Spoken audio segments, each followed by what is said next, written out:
Hai guys, nggak terasa ya, sudah 6 bulan aku memakai Chery Tiggo 8 Premium ini. By the way, sebelum bahas mobilnya, aku kok berasa beli mobil Cina ini rasanya kayak beli HP ya.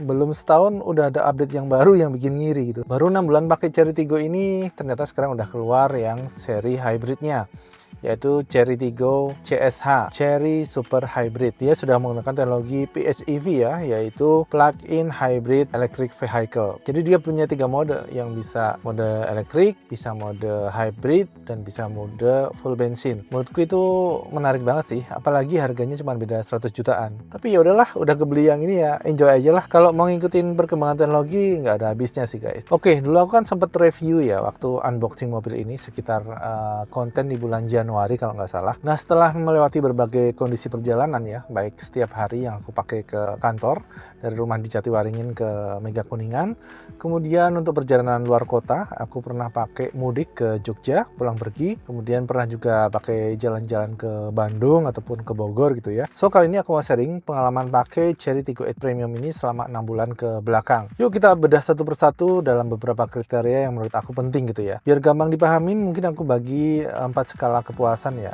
Mulai dari yang paling bawah yaitu yang kurang alias aku kecewa. Yang kedua acceptable, yaitu mungkin sebenarnya dia bisa lebih baik lagi, tapi dengan pertimbangan harganya, pertimbangan fitur yang ada di kelasnya, aku masih bisa accept sih. Yang ketiga itu mantap, artinya sesuai dengan ekspektasi. Dan yang keempat adalah wow, artinya dia bisa memberikan wow factor ataupun beyond my expectation gitu ya. Oke, yuk kita mulai aja, kita bedah satu persatu. Oke, kita mulai dulu dari design and build quality ya. Sampai sekarang tuh aku masih suka banget dengan desain dari Chery Tiggo 8 Premium ini. Jadi tiap kali habis cuci mobil atau tiap kali habis parkir itu ya masih enjoy aja. Wah, senang nih, bentuknya asik nih. Garis desainnya sebenarnya cukup konservatif, tegas, mengalir dari depan ke belakang gitu. Dari samping tuh kelihatan proporsional gitu ya. Baik streamline-nya ataupun rodanya yang pakai 18 inch, panjangnya dan tinggi dari mobil ini tuh terasa proporsional buat aku. Memberikan kesan SUV yang gagah, mewah, dan sporty gitu. Grill depan yang besar, kemudian lampu LED yang terlihat seperti mata macan gitu ya.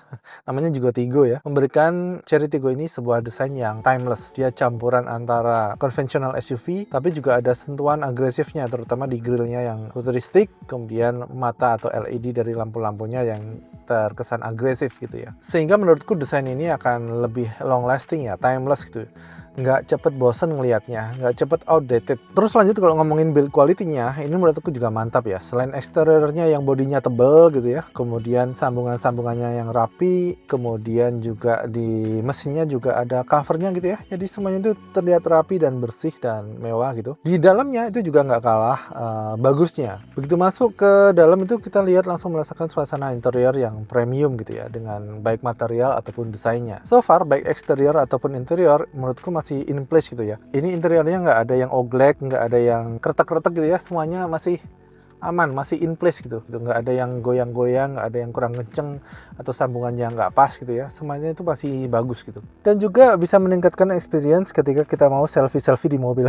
Lihat aja nih, sunroofnya lebar banget kan sampai belakang. Jadi kalau mau bikin selfie ataupun bikin konten di dalam mobil itu ya jadinya estetik gitu ya. Jadi ya kita bisa enjoy keindahan alam, langit biru, kanan kiri yang hijau sambil terus berkendara. Untuk kenyamanan driver buat aku ini udah mantep banget ya. Mulai dari adjustment setirnya ini yang bisa tilt dan juga bisa teleskopik, jadi mudah menyesuaikan dengan cara duduk kita atau cara menyetir kita. Buat aku yang tinggi badannya ukuran 180 itu juga masih masuk, masih bisa enak posisinya. Kemudian seat adjustmentnya juga sudah elektrik ya, jadi pengaturannya cukup lengkap, bisa maju mundur, bisa naik turun, bisa juga reclining ataupun ditegakin lagi, dan juga support untuk adjustment di lumbar supportnya. Jadi supaya kita nggak gampang pegal, itu bisa kita kembungin atau bisa kita kempesin untuk bagian lumbar supportnya. Nah, kualitas dari kursinya sendiri juga empuk dan rasanya tuh meluk gitu ya, karena dia tebal dan di samping-sampingnya lebih tinggi gitu, jadi rasanya kalau duduk itu kita kayak dipeluk gitu.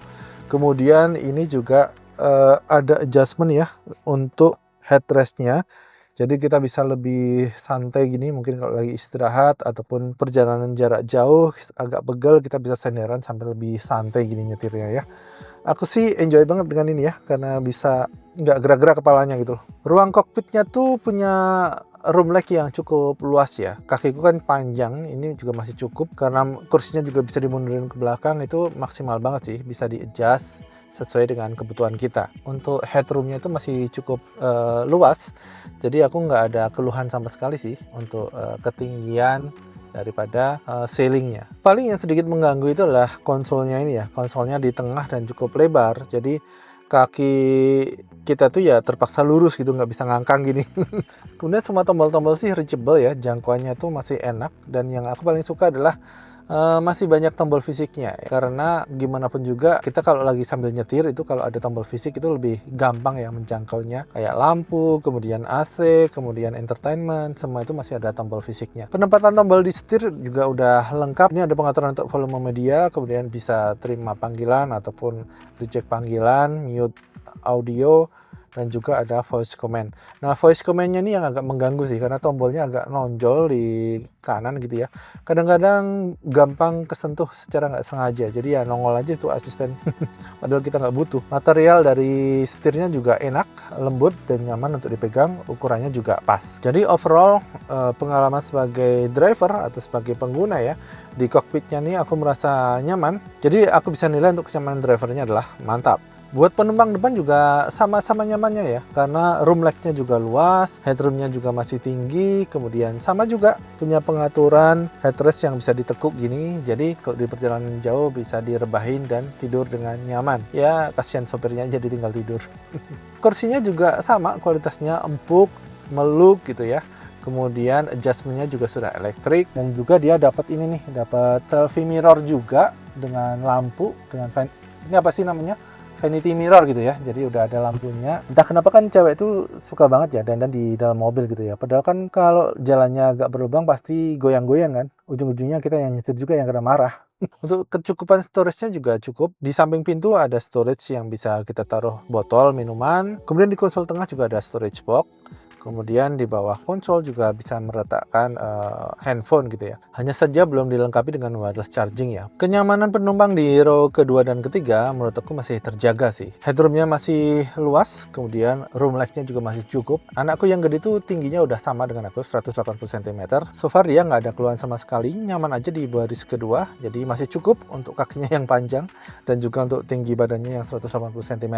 Kualitas kursinya juga masih cukup empuk meskipun nggak dipungkiri lagi untuk baris kedua dan ketiga memang sedikit lebih tipis gitu ya, tapi kalau dipakai itu masih cukup empuk. Kualitas handrestnya juga bagus ya, dia nggak flimsy gitu, jadi dia kokoh. Itulah yang bikin beda ya, kadang-kadang kalau oglek-oglek itu kan kesannya jadi murahan. Nah ini enggak, ini kualitasnya bagus, dilipat juga rapi, dibuka juga kenceng, jadi kesannya tetap aman dan premium gitu. Kalau ngomongin kenyamanan pengguna sekarang tentunya nggak lepas dari jumlah colokan charger ya. Jadi kalau di depan ini ada 2, kemudian di row kedua juga ada 2, di belakang juga ada 2, jadi udah cukup banget sih. Kalau semua mau ngecas berbarengan juga bisa gitu. Supaya tetap rapi, kabel chargernya aku saranin yang magnetik gini ya, ngegulungnya juga gampang. Nah untuk yang row ketiga kadang-kadang dipakai juga sama anakku yang kecil, dia suka lompat ke belakang, kemudian sendirian di belakang.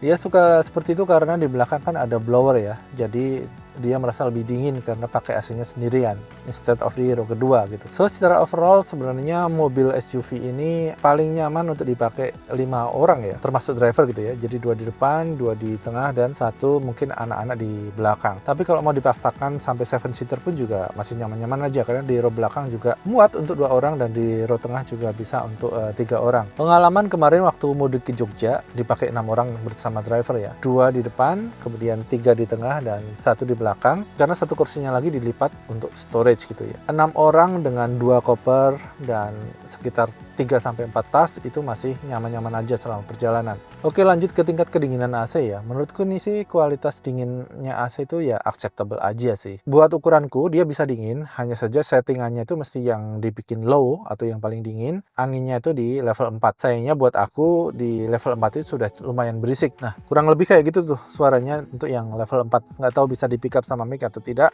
tapi seperti inilah suara atau kebisingan untuk angin AC di level 4-nya. Jadi gitu ya, meskipun bisa dingin buat aku, tapi ya berisik aja karena harus di angin yang level 4. Buat yang row kedua, meskipun ada lubang anginnya ya, sayangnya nggak ada pengaturan kecepatan untuk di row yang keduanya. Kalau cuacanya lagi panas banget, aku nyalain juga AC yang paling belakang sehingga Yang di tengah itu depan dingin dan belakang dingin, sehingga kebantu supaya yang row keduanya juga nyaman. Ini nyambung ke selanjutnya soal kualitas audio. Ini sih kayaknya ekspektasiku ketinggian ya, karena brand yang dipakai kan Sony ya. Aku pikir bakalan wah gimana gitu suaranya. Tapi ternyata experience-nya ya B aja sih suaranya, nggak yang gimana-gimana gitu. Nggak sampai mengecewakan sih, tapi ya bukan sesuatu yang experience sangat memuaskan di dalam mobil ini. Yang sedikit mengganggu itu memang kualitas bassnya yang kurang bulat dan kurang deep gitu ya. Kemudian sound stage-nya ini juga kurang luas, padahal speakernya lumayan banyak ya. Ada satu di dashboard, 2 di pintu kanan dan pintu kiri, kemudian 2 lagi di pintu belakang, dan 2 tweeter di pilar A-nya. Sound quality yang B aja ini diperparah dengan kualitas dari peredaman road noise-nya ya, yang kurang bagus. Pengalamanku yang paling parah itu kalau lewat jalan beton gitu. Jalan beton itu suaranya udah wah berisik banget sih. Cukup mengganggu ketika kita di dalam kabin. Sebenarnya sayang sekali karena kualitas peredaman dari kaca double glass yang ada di depan ini, di pintu kanan dan kiri depan, itu sudah sangat bagus untuk meredam suara yang lewat-lewat. Tapi peredaman road noise-nya masih cukup kurang ya, sehingga sangat mengganggu ketika kita lewat jalan beton ataupun jalan gravel gitu ya. Lanjut kita ngomongin kualitas dari fitur Android Auto dan beberapa smart fitur lainnya ya. Android Auto di mobil ini tuh masih pakai koneksi kabel ya, jadi agak ribet aja sih karena colokannya ada di dalam box, konsol yang di tengah, kemudian pakai kabel, jadi ya agak ngelewer-ngelewer. Konsol tengahnya ini kan glossy ya, jadi licin gitu. Kita nggak bisa taruh HP kita di situ. Makanya aku biasanya pakai ini nih, pakai holder HP yang tipe suction. Jadi aku taruh di konsolnya, kemudian aku tinggal tempelin aja HP-nya pakai magnet gitu ya, supaya lebih rapi dan lebih gampang kita ngontrolnya. Karena pakai kabel, kalau jalanannya lagi jelek, kegunjang-gunjang, itu koneksi Android Auto-nya jadi nggak stabil, suka lepas-lepas atau suka disconnect gitu ya. Nah itu cukup mengganggu sih, kurang optimal gitu rasanya. Lanjut ke pengalaman pakai konsumsi bahan bakarnya ya. Untuk rutinitas aku pakai dari rumah ke kantor ya. Rumah aku di daerah Jatiwaringin, kemudian kantor aku di Mega Kuningan. Nah jalurnya itu memang jalur neraka guys. Jadi kalau dari Jatiwaringin ke Kuningan, terutama kalau lewat underpass Pasar Gembrong sampai dengan Kasablanka, nah itu benar-benar padat, sehingga tentu berdampak ke konsumsi bahan bakar ya. Jadi untuk pemakaian sehari-hari dalam kota 1:8 sampai dengan 1:9 lah. Sedangkan kalau untuk perjalanan luar kota kemarin ketika mudik ataupun ke Bandung ataupun ke Bogor gitu ya, itu dapatnya sekitar 1:12 sampai 1:14. Ya secara umum mungkin ini bisa dibilang mobil yang boros ya, karena ya konsumsi bahan bakarnya segitu. Ya paling kayak gitu kalau aku tanya ke tetangga sih. Dia beli mobil Kia Carens, untuk sehari-hari itu dia bisa bakarnya cuma 1:15 atau 17 gitu ya. Itu kan ngirit banget ya, hampir 2 kali lipatnya dulu dengan Chery. Kalau buat aku pribadi, karena sebelumnya aku adalah user Chevrolet Track, ini adalah sesuatu yang nggak mengejutkan sih, atau bukan sebuah perubahan yang drastis gitu ya. Karena waktu pakai Trax, itu konsumsi bahan bakarnya juga sekitar 1:11, 1:12. Jadi nggak beda jauh sih, cuman beda 1-2 liter doang kan. So buat aku ini masih dalam batasan yang acceptable sih. Lanjut kita ngomongin soal ADAS dan smart feature lainnya ya. Chery Tiggo 8 Premium ini meskipun smart feature atau ADAS-nya belum bisa nyetir sendiri atau autonomous, tapi dia sudah cukup lengkap sih. Ada sekitar 9 ADAS yang dipasang di Chery Tiggo 8 Premium ini, dan juga ada beberapa smart feature lainnya gitu ya yang disematkan. Nah buat aku sih ada 3 smart feature utama yang aku rasakan banget benefitnya. Yang pertama dan paling penting adalah tire pressure monitoring. Karena nggak bisa juga sih kalau disuruh ganti ban sendiri.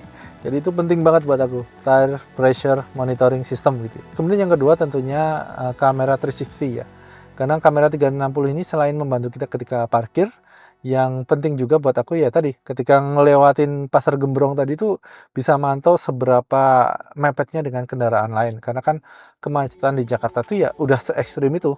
Dan yang ketiga, aku juga suka fitur auto hold. Nggak usah nyalain handbrake, dia udah otomatis nyala handbrake-nya ketika kita rem, dan auto release ketika kita twirl sedikit gasnya. Jadi itu ngebantu banget ketika kondisi macet, stop and go kayak di Jakarta ini. Fitur lainnya juga tentunya berguna sih, cuman mungkin buat aku nggak terlalu impactful atau nggak terlalu aku perhatiin ya. Kayak lane warning departure, blind spot detection, adaptive cruise control gitu ya, atau ACC.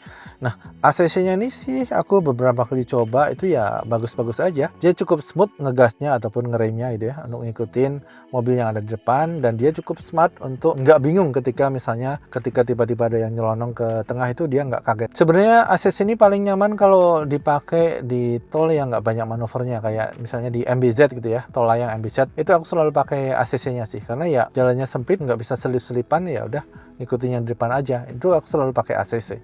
Tapi kalau di tol dalam kota ataupun di jalan biasa sih aku nggak pernah pakai ACC-nya. Nah, satu fitur ADAS yang agak mixed feeling buat aku adalah AEB atau Auto Emergency Braking ya. Menurutku sih penting ya itu ada, karena itu mungkin bisa menyelamatkan nyawa kita ketika kondisi emergency. Tapi aku juga punya pengalaman dia ngerem mendadak tanpa aku minta. Kayaknya udah 3 kali ya selama 6 bulan pemakaian ini. Untungnya ketiganya dalam kecepatan yang rendah ya. Yang 2 kali itu karena motor di depan tiba-tiba belok kanan atau belok kiri. Jadi si ADAS-nya mendeteksi mungkin setelah agak di 45 derajat gitu dia merasa masih ada obstacle sehingga dia ngerem mendadak. Nah, itu memang cukup bikin kaget sih AEB kalau ngerem mendadak gitu. Cuman ya menurutku masih penting sih. Siapa tahu memang dibutuhkan dalam kondisi emergency. Jadi aku agak mixed feeling soal AEB ini. Apakah dia mengamankan atau bisa berisiko juga kalau yang di belakang kita nggak siap, bisa-bisa nubruk juga sih. Lanjut kita bahas soal powernya ya. Chery Tiggo 8 Premium ini menggunakan mesin berkapasitas 1,6 liter turbocharged direct injection atau TDI. Mesin ini menghasilkan tenaga yang cukup besar untuk SUV 7-seater, dan dia dikawinkan dengan transmisi otomatis 7 percepatan dual clutch transmission atau DCT. Setelah 6 bulan bisa aku bilang kalau performanya cukup puas dan responsif gitu ya, terutama untuk kebutuhan sehari-hari dan sesekali sprint ataupun ngegas di jalan tol gitu ya. Pengalamanku 150 itu masih enteng-enteng aja guys. Jadi lari 150 km per jam itu room untuk ngegasnya itu masih terasa luas gitu. Cuman aku udah nggak berani sih lebih kencang daripada itu.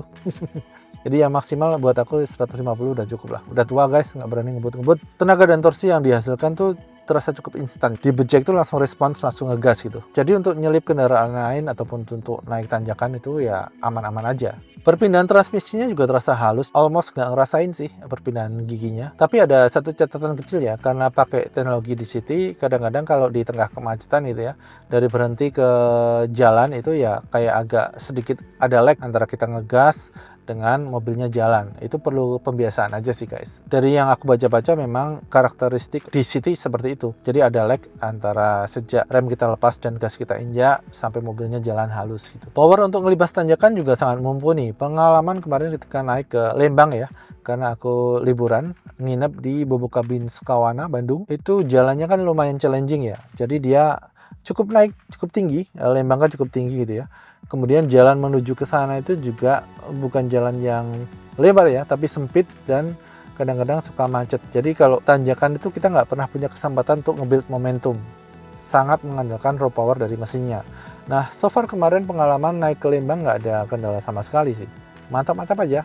Lancar-lancar aja. Lanjut untuk handling ya. Untuk handling, Chery Tiggo 8 Premium ini terasa stabil di kecepatan tinggi, sehingga kita cukup pede ya untuk melaju atau untuk ngebut tanpa ada body roll yang terlalu ekstrim gitu ya. Hanya saja buat ukuranku atau buat seleraku, ini setirnya masih terlalu ringan untuk kecepatan rendah. Tapi untuk kecepatan tinggi terlalu berat. Aku pribadi nggak nemu suatu komposisi nyetir atau pengalaman nyetir yang paling ideal buat aku gitu ya. Setiringan itu memang enak untuk parkir gitu ya. Kita nggak terlalu effort, tapi ya kurang dapat aja feel nyetirnya gitu. Nah, kalau untuk kecepatan tinggi, memang berat itu bikin kita stabil atau bikin nggak gampang lepas, tapi ya jauh lebih effort aja. Jadi itu tergantung kebiasaan dan masalah selera sih. Kalau buat aku sebenarnya ini masih belum terlalu pas. Jadi ya cuman acceptable ya, nggak terlalu mantap amat gitu. Satu hal yang aku apresiasi dari handlingnya adalah radius putarnya cukup kecil ya. Untuk ukuran mobil sepanjang ini dengan radius putarnya itu masih enak. Jadi kita nggak terlalu khawatir kalau mau muter balik gitu ya. Itu nggak terlalu khawatir. Ya tahu sendirilah kalau di Jakarta gini U-turn ataupun muter balik di jalan itu sesuatu pengalaman yang kadang-kadang bisa sangat mengerikan gitu ya.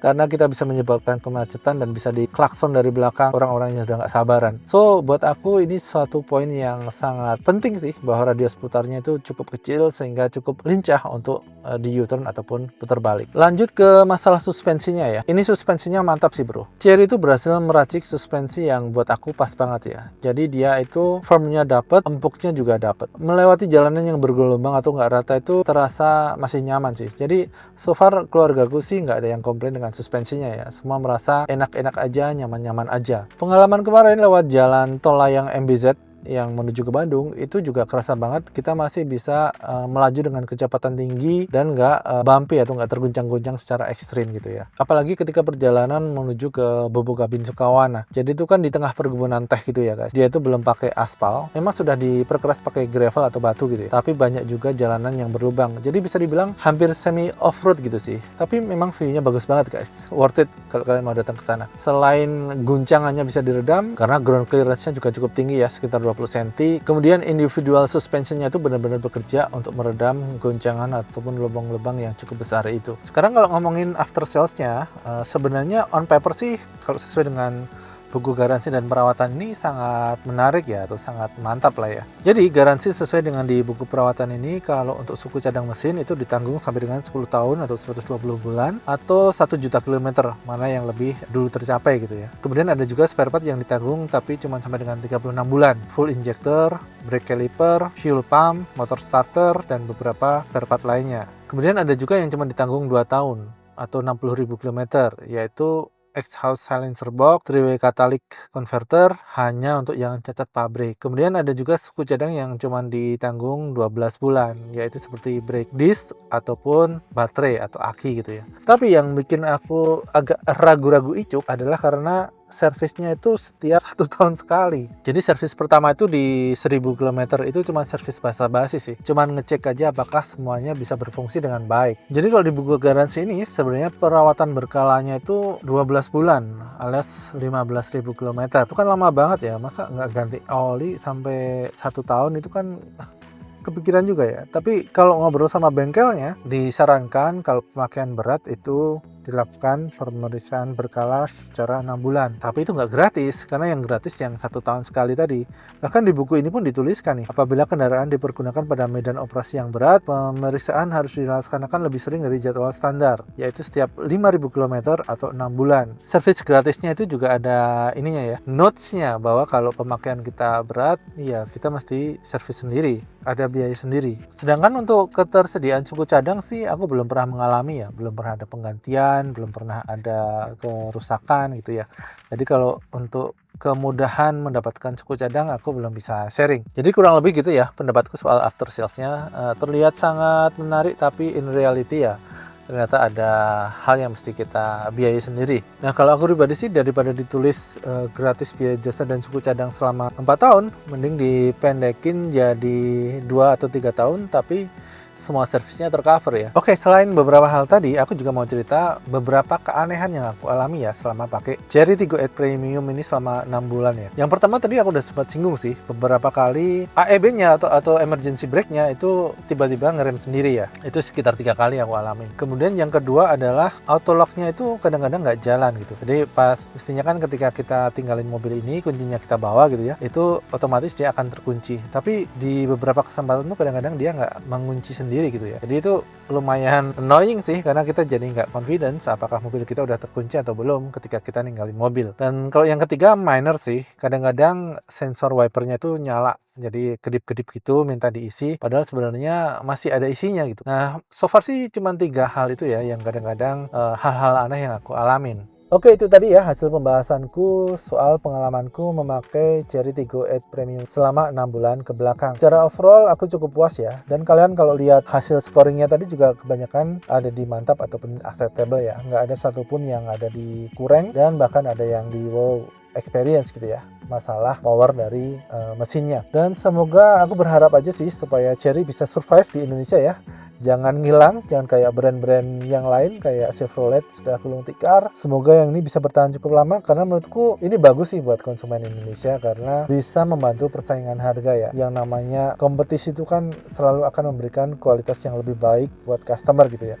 Kalau mobil Jepang nggak ada kompetitornya ya dia bisa sembarangan pasang harga. Oke, aku rasa cukup itu ya sharing aku soal penggunaan Chery Tiggo 8 Premium ini. Thank you for watching and adios.